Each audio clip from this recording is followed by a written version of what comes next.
So tsunami watch is now in effect across much of the Pacific following this morning's huge undersea earthquake off the coast of Sumatra. The latest pictures there from Banda Aceh. That's the city closest to the epicenter of the earthquake, which, as we were reporting, has struck. The epicenter is off the coast in the sea. Well, Amy Vaughan from the US Geological Survey gave us this update on it.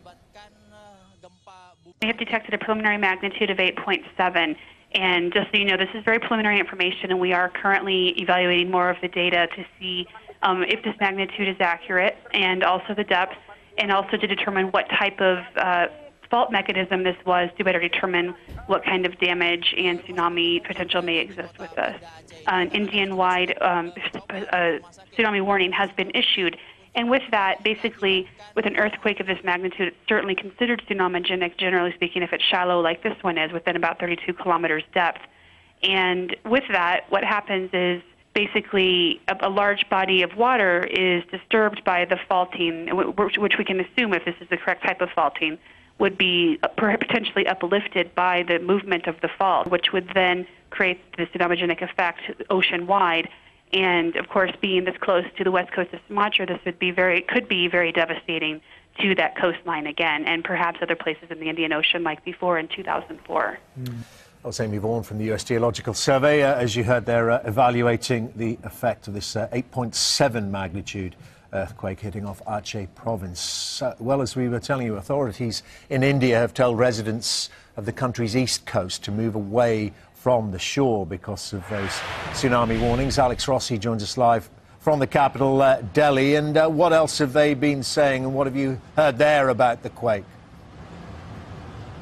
Well, certainly, according to the local television channels here, they are reporting that tremors were felt as far afield as Delhi. It has to be said, we didn't feel anything where we are in the south part of the city, but that gives you an idea of just how large this earthquake was. To put it into context, Dermot, the 2004 Boxing Day tsunami was caused by an earthquake on the Richter scale measured by the United States Geological Society of 9. This one is 8.7, so it is very, very large indeed. Mercifully, though, as a consequence of the Boxing Day tsunami, there is a great deal more preparedness across the region around the Indian Ocean for this kind of thing happening. Now, we know in the last 15 minutes the alert that was put out for the Andaman and Nicobar Islands, not far really away from the epicenter of this earthquake, that's been upgraded to a warning. The alert's telling, of course, people that a tsunami may be on the way, and to be aware, a warning really is saying move to higher ground, get away from those coastal areas if you want to survive. Now, we also know that sirens have been sounding across the eastern coast of India, as well as Sri Lanka as well. The fallout, of course, if that wave hits landfall, will be quite significant. Remember, the Boxing Day tsunami, the wall of water, was 10 to 15 meters high, so they could be expecting something similar. Where, of course, this falls down in terms of this early warning system is that people generally now, because of the past experience, the tragic experience of the Boxing Day tsunami, if you are away, if you're in a remote village, you may very well not hear anything about this at all.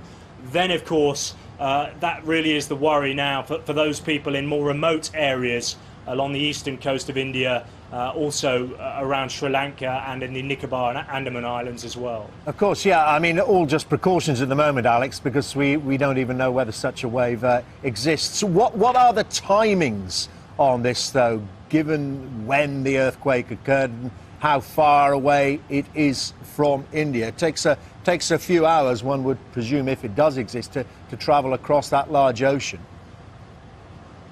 Exactly. I mean, that's really what they're working on at the moment. In terms of the Nicobar and Andaman Islands, we are talking about two and a half hours before it would be expected to reach the shoreline and the coastal areas there.